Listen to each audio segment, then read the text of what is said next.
What's going on, y'all? My name is Eric. I'm from San Diego. Currently, I'm a program coordinator for middle school and high school programs in low income communities. The job's very fulfilling and I love it. And what I want to share with you guys today is something very personal to me, um, how I allowed myself to grow. In 2018, it was the end of my last relationship. And it was one of those relationships where you thought, hey, this could be the one. I was 28 at the time, and I just felt like we could have progressed forward, but unfortunately, it didn't come to fruition. But what came out of it, I couldn't be more proud of. I was able to become more in tune with myself, and that's a beautiful thing. Realizing that my happiness was not based upon being with somebody, but how I felt with myself. And all of 2019, I dedicated it to myself. What did I really want? What was I attracting? Who was I as a person? And, I started to take care of my health, physically, mentally, and spiritually. And as I did that, there was a certain energy around me that, I don't know, it was a glow. I started to feel like as I accepted who I was, flaws and all, I was able to work on things. And before I would deny it. I would be offended when people would say things. I would get triggered. But if you can accept those things within yourself and understand that every day we are progressing and trying to learn to be better people, it makes things a little bit easier. In 2019, my birthday's in August, so when my birthday was coming around, I decided to celebrate differently. Usually I'd spend it with friends, family, but that year I wanted to do it solo and really just be by myself and think about where I was in life. That trip, it was a 2.5 day trip, and on the first day, there was no plans. I just took the day as it was.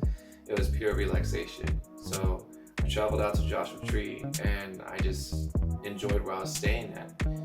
And the next day, the only thing I had on my schedule was to reflect in the morning and just write out everything in a journal, talking about people that were in my life, people that were no longer in my life, flaws that I had, toxic traits, things that were good, goals I wanted to accomplish, goals that I did accomplish, things that I felt embarrassed about for no reason.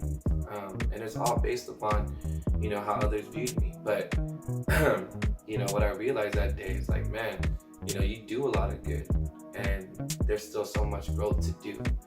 So I took a break after that morning and relaxed a bit, and then came back at night, and the realizations I had and what I needed to do to be better. And, to this day, what are we in? August of 2020. I can't explain, how exponential the growth I've had.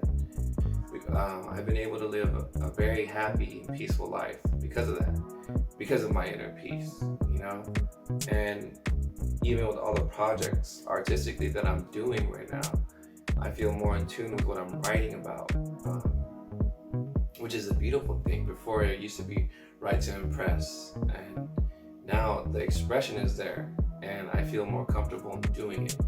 You may be going through the same thing, or may not. Situations differ. There are a lot of variables to it, but I think it's important to share that, when getting into a relationship with anybody, whether it's a friendship or someone that you want as your partner, it's important to know who you are. If we stand by what we believe in, if we truly understand who we are, and we surround ourselves with the like people who are like-minded, who could still help us grow, all the more that we'll be better people. And when we spread that to the world, that'll be a beautiful thing. One thing I want to leave you guys with is that I pride myself on being present, whether I like the situation or not. And I found that for myself.